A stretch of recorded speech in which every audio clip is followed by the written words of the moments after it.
नमस्कार. Tasty bite recipe या चॅनलमध्ये सर्वांचे स्वागत आहे. आज आपण बनवणार आहे हेल्दी आणि टेस्टी थंडगार असा स्ट्रॉबेरी मिल्कशेक. तोही आपण फ्रेश स्ट्रॉबेरीपासून बनवणार आहे. बघा, इथे एका बाउलमध्ये मी 6 स्ट्रॉबेरी अर्धा तास पाण्यामध्ये भिजत ठेवल्या होत्या. आता या स्ट्रॉबेरी आपण कट करून घेऊया. पानाकडची थोडीशी साईड कट करून या पद्धतीने आपल्याला सर्व स्ट्रॉबेरी कट करून घ्यायच्या आहेत.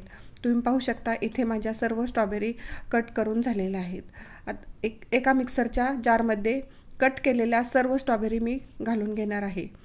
यानंतर यामध्ये 1 ग्लास थंडगार असं 1 ग्लास दूध घातलेलं आहे. तुम्ही इथे म्हशीचं किंवा गाईचं कुठलंही दूध वापरू शकता. त्यानंतर त्यामध्ये मी 2 टेबलस्पून साखर घातलेली आहे. साखरेचं प्रमाण तुम्ही तुमच्या आवडीनुसार कमी जास्त करू शकता. यानंतर इथे मी 1 चमचा स्ट्रॉबेरी क्रश वापरणार आहे. यामुळे आपला स्ट्रॉबेरी मिल्कशेक खूप छान थिक आणि कलरही छान येतो. यानंतर मी इथे 2 स्कूप स्ट्रॉबेरी आईस्क्रीमचे घालणार आहे. तुम्ही स्ट्रॉबेरी किंवा व्हॅनिला आईस्क्रीम कुठलंही एक वापरू शकता. मी इथे स्ट्रॉबेरी आईस्क्रीम वापरलेलं आहे. यानंतर जारचं झाकण बंद करून आपण ते मिक्सरला फिरवून घेणार आहे.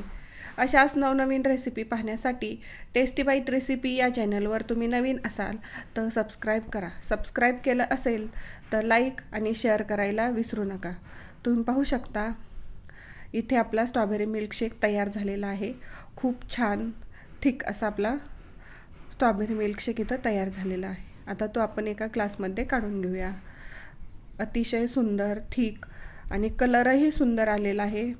असा आपला झटपट स्ट्रॉबेरी मिल्कशेक इथं तयार झालेला आहे.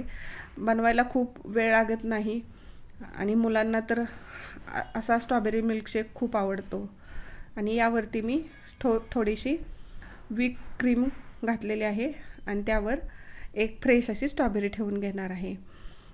जर आपल्याला फ्रेश स्ट्रॉबेरी नसतील आणि स्ट्रॉबेरी मिल्कशेक बनवायचा असेल तर आपण क्रशचा वापर करूनही स्ट्रॉबेरी मिल्कशेक बनवू शकतो.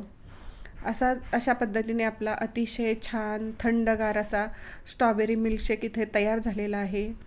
खूप सुंदर झटपट होणारी ही रेसिपी आहे. अतिशय छान, मुलांना खूप आवडते.